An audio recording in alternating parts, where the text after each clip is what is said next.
biggering my company, I'm biggering my factory, I'm biggering my corporate sign! Money. Hey!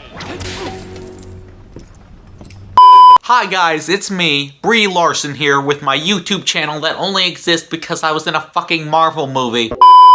Okay, if you're a recurring viewer of my content, you probably know that I constantly reference things I've talked about in the past. For example, like every fucking video since I brought up the Angry Birds movie because I hate it. But there's one movie I've brought up countless times on this channel but never actually fucking talked about, and that's the stupid ass 2012 Lorax. I give the people what they love. The critics say I'm evil. Got no time to read reviews while I'm working on the sequel. So if you didn't know, this movie was made by Illumination. Illumination is an awful company that's had an awful influence on the animation industry, especially in the 2010s to now. Everything they currently have in their catalog, and probably everything in the future that they will make for the rest of the time, is complete garbage. If you want a more in-depth explanation as to my problems with the company as a whole, I recommend you watch my Minions video. But you notice how every film they've ever made has like a budget under $100 million. Now generally mainstream animated features in North America have much larger budgets than that. Like look at Pixar or DreamWorks budgets, like those are much higher, and the films don't look like complete shit as a result. The major problems arise because of this, including constant continuity errors, awful character design, and most prominently never fucking challenging the audience at all. Like they want their films to make money, so they always do the bare minimum of what is necessary. Hang on, let's look at this one scene from the movie that actually addresses the company very well.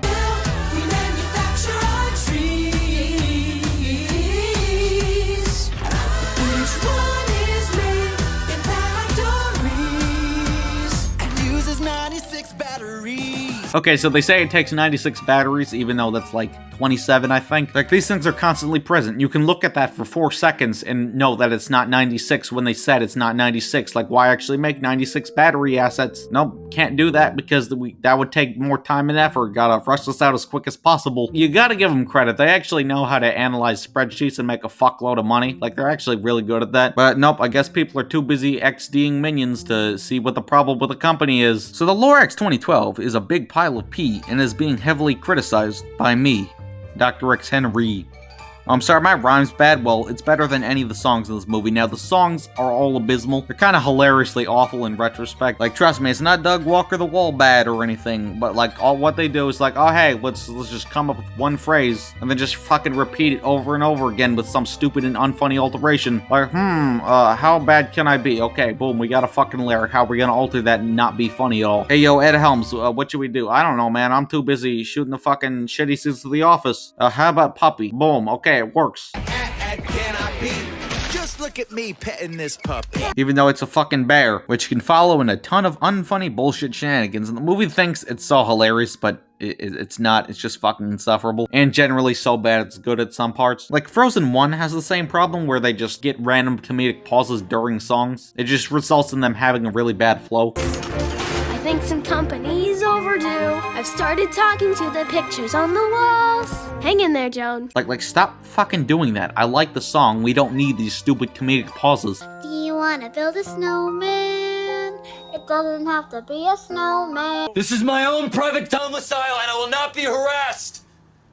Bitch! Yeah, you probably remember the memes of it that spawned of it in early 2017, but the film opens with a narration by the Danny DeVito cameo. Ready? Thanks for coming. I am the Lorax. Yeah, if you're not watching this in the theater and say you're watching this in your basement with your non-existent anime girlfriend, it's just really awkward. We opened in Sneedville, a city they say that was plastic and fake, and they liked it that way. A town without nature, not one living tree. So what happened to them? Cue the music. Let's see.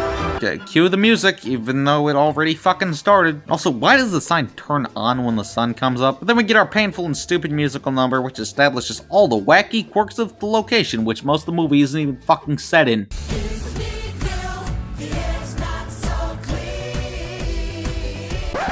Whoa, hold on. is that a fucking pimp? Yeah, there's a fucking pimp in a Dr. Seuss movie. An interesting thing to note about the musical numbers is that there are actually incomplete demo versions of the songs, which are fucking hilarious. It's in the same realm as, say, the Beatles anthology albums, for example. Like, if they actually use these incomplete demo versions, which I know wasn't the intent, but if you actually listen to these, which if you hate the songs, I do recommend, they are hilarious. Well, hilariously shit in that fact. You just sit there and think, wow, if they included this shitty demo, the shit movie would be even shittier, which is funny to think because the movie is already really shit. Unfortunately, I'm not gonna play them because copyright bullshit, but I find this particular segment funny.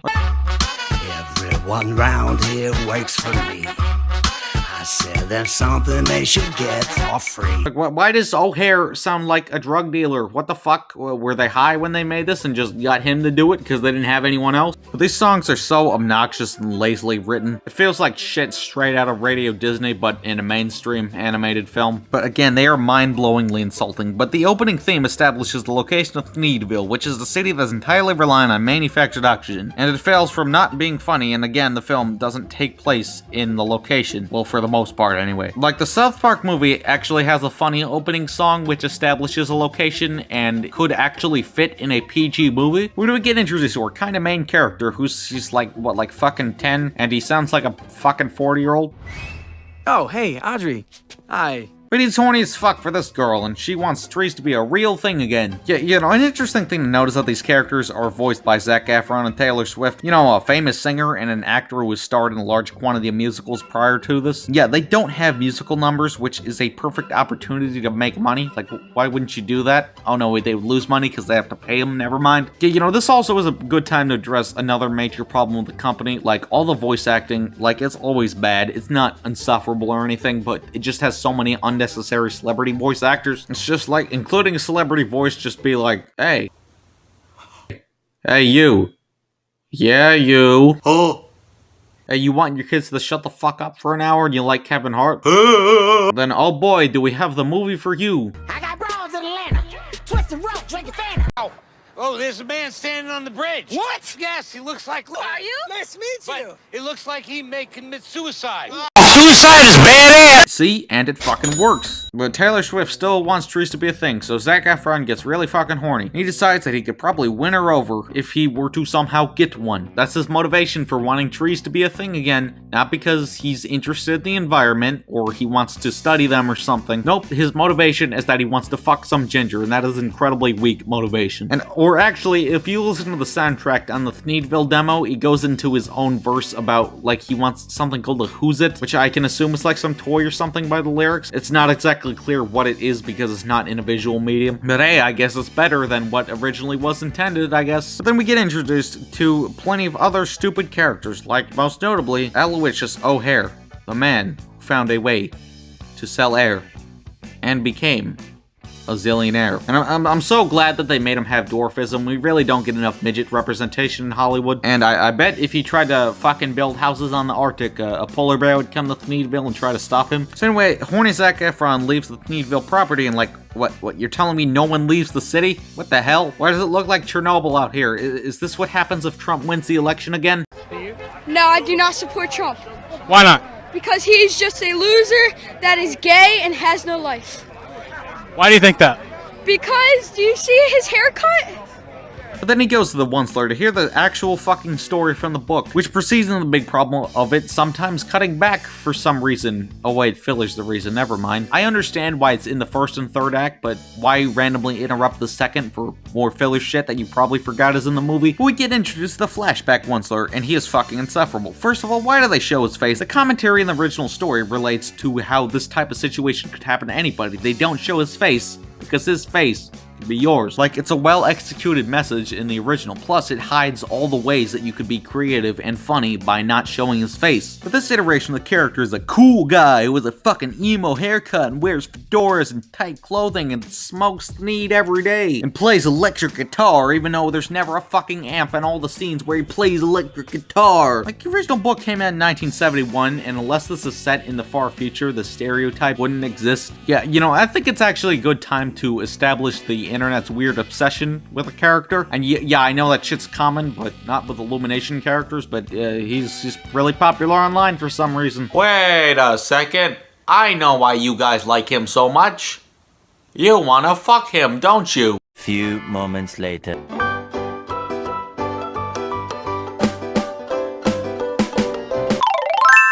We get introduced to even more useless characters like the bears and the fish, who fail miserably at being the minions, which is strange because considering this is made by Illumination and every character that has tried to be the minions even before the minions were a thing failed in comparison to their success. Like, I would argue that the minions are some of the best designed characters in any piece of media, not because it's a good design, but they are intended to be as marketable as possible. They're made out of a simple shape that anyone can draw, and yellow is an eye-catching color. If a picture or video of The Simpsons is in your eyesight, you will most likely notice it because it's yellow. And the minions' only purpose is just to be obnoxious and market the movie. Because if they were only into marketing and not the movie, then no one would actually fucking like the movie and want to come back. But like the fish and bear characters fail miserably because of just the bad design. Like, you figured Illumination would know their shit when making this type of character because they heavily popularized it. Let's talk about another animated movie I think some of you might have heard of. I think unlike Toothpaste, 10 out of 10 critics heavily recommended the motherfucking Norm of the North series. Like, the Lemmings fail their original intent of the character because it's not a good design. And don't get me wrong, the movie itself is fucking awful. That guy, someone's coming. Act natural. Not that natural. And the animation is complete shit as expected. But like, you figured Illumination would know the shit, and it's kind of distracting that they don't know their shit in this movie for some reason. Then the Once-ler cuts down a tree and the Danny DeVito cameo shows up.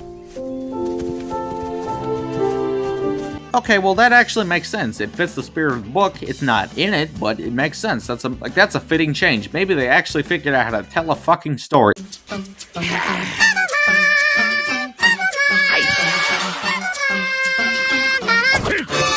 You ever read the Lorax book as a kid? You're like, oh man, this is just such a great book. It felt better than my uncle's pee-pee. This was just so good. But it could have been better if they added Mission Impossible homages. So if you thought about that for some reason, then yeah, it's gonna be epic. Totally not pointless and unfunny inclusion at all. But then the Once-ler goes into town to sell his Thneed, even though he only made one because creating assets is for Pixar. Then nobody wants a stupid fucking Thneed. Then he overdoses on hair. Okay, that doesn't happen. Everyone wants his product all of a sudden, and then they explain it through another fucking awful musical number. Okay, that has to be some form of assault. But then his family shows up and they encourage him to do stuff. We could always start chopping down the trees. But No buts, Oncey. You're running a business now.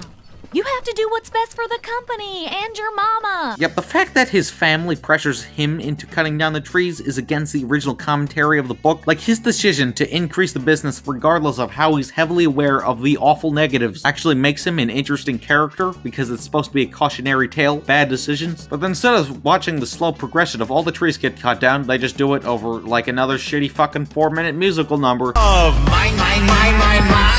I would honestly call this the Chris Malatrandi, founder and CEO of Illumination Entertainment. And you must think of the Once-ler and Illumination connection because they both like to make money, but no, it's actually much deeper than that. Like, they both have the resources to make a quality product, but it's manufactured in a format that doesn't affect the environment, in the film's case, the environment being the audience and the overall quality of the film. But something that has a risk of failing would actually take more time to develop because of the quantity of purchases being the resources to make a quality product. Why actually develop something that's more expensive and time-consuming to create when you could just do this? With the negatives being all the negative reception that these films get, and so clearly nowhere near as bad as the initial consequence portrayed by the movie, but considering the song exists in the movie, it is incredibly hypocritical considering their business motives. Like, The Iron Giant was a huge flop, and that's one of the most beloved animated movies of all time. Like, it was able to gain its popularity far after its debut, and of course Illumination doesn't want to do that because motherfucking money. If you only saw an Illumination movie once in the theater and then never again, tell me one fucking thing about the movie, even if you liked it. Yo, tell me one fucking thing you liked about the movie you saw once. In fact, this movie, according to this article, had over 70 different product tie-ins, and if you were above the age of 5 when the movie came out, you probably remember it being fucking everywhere. Like, this stupid fucking IHOP advertisement is giving me a Vietnam flashback, and also, considering the statement that they're parroting, I highly doubt they would get away with that now, considering the origin. But anyway, we get to see the last tree get cut down, and yep, that's how the entire forest gets destroyed. No, like I said, no slow regression, it's just done during one shitty musical number, ending the story on a powerful note about how horny Zac Efron has the decision to make a cleaner and safer environment. Nope. Alright, there's gotta be some sort of climax, I guess. So the big bad corporate villain is in a fucking car chase with him. Yeah, did you ever read the Dr. Seuss book as a kid? Like, yep, like I said, that was better than my uncle's pee-pee, but yeah, it would have been better if they had fucking car chases in it. And then horny Zac Efron wants everybody to join his side, and they just do it instantly because movie has to happen. Don't know me, but my name's Cy. I thought you died early in the movie, what the fuck? And everybody knows you, you're like the only air delivery person in the entire city from at least what the film shows. Yet, why actually write songs that make sense in the universe when we could just do this? But again, this song is hilariously awful. It might be the most memed because it's probably the worst out of all of them. Our son Wesley kinda glows. Yes, making the environment better will make your sun stop glowing. Yeah, like, I'm not gonna fucking point out everything that's wrong with the movie here. I'm Grammy Norma, I'm old and I've got gray hair. Well, Grammy Norma? No, it's Granny Norma. Go on Google and click on the first thing that pops up to prove it. I live here in Thneedville too. I mean, like, okay, well, first of all, you live in the sky, but okay, and I like how they reference a similar children's book that's not written by Dr. Seuss. You greedy deadman! Not only are you singing about peace and love, even though you just launched a midget into space, but keep in mind, he's in charge of, like, everything, and I'm pretty sure he's the only person that's actually qualified to run the society. So I'm pretty sure your whole economy is fucked. I'm like, it was probably gonna happen. Like, look at the safety here. This kid could very easily fall to his or her death. But then Zac Efron fucks Taylor Swift, and then he gets declared as the biggest simp of all time. And for some reason, the Onceler comes out, and then they show his face, and it's supposed to be like this emotional moment, but it fails miserably at being emotional. Like, yeah, we've seen his face the whole movie. Like, why is this supposed to be emotional? He's been locked up in the middle of nowhere. Of course, he's gonna look like a homeless person. Oh, hell, they even bring the Lorax back because life is so fucking easy, and we need to prepare kids for that. And everybody wins except O'Hare. O'Hare's fucking dead. A big tragedy of the midget community, even bigger than Game of Thrones seasons 7 and 8. And that was the stupid-ass 2012 Lorax. I've wanted to talk about this one for a long time, and overall, it's not the worst movie ever here. It's not the worst Illumination movie, and hell, it's not the worst Dr. Seuss movie. In fact, there are some positives. In the main story, if the characters weren't obnoxious as they are, and the artistic direction wasn't as limited by the Illumination standard, I'd see some potential working here. The character designs try to emulate the style of Dr. Seuss, it just doesn't work well because of the Illumination character structure, and I could see some of the stuff in the main story, again, without all the characters being obnoxious and stupid all the time, actually working to some extent, but there are just so many stupid decisions that worsen the film because money. Yeah, like, I know it's a children's book and they gotta stretch it out to a 90-minute film, but like, it was so poorly handled in that aspect. Like, the Thneedville shit in the beginning, middle, and end is especially pointless and terrible. The soundtrack for the film is just incredibly padded out and only exists because money, and the songs only exist so they can be included in the film because of money. Like, there are only 4 songs in the movie. Like, the South Park movie is shorter than this and it had 11. To be fair, if there were more songs, I'd probably hate the movie, but it would be more justifiable for it being a musical because there is no point for this to be a musical. Like, on the soundtrack, there's the 4 main songs, the shitty pop song in the credits, the gospel verse and Let It Grow, but like, that's a verse in the song. Why is that its own song? Oh wait, money, they gotta fucking stretch it out so they can sell it for more. Then there was a song that it briefly appears in the movie, but it was mostly cut out entirely, so it doesn't count. Then all the demos, for some reason, like, that should be on an anniversary re-release or a deluxe edition or something. The reason why most of the stuff that makes the movie so bad doesn't work is that it completely fails in capturing the spirit of Dr. Seuss. Like, the Lorax is a surprisingly deep and powerful children's story, but so much of it is ruined by what could make the movie more profitable. And considering Dr. Seuss is dead and it goes against the original intent to everything that the story presented, I just find it outright disrespectful at times. And yeah, the movie's fucking shit, obviously, because it's Illumination. Anyway, I'm Dr. Xenra and I'm signing off.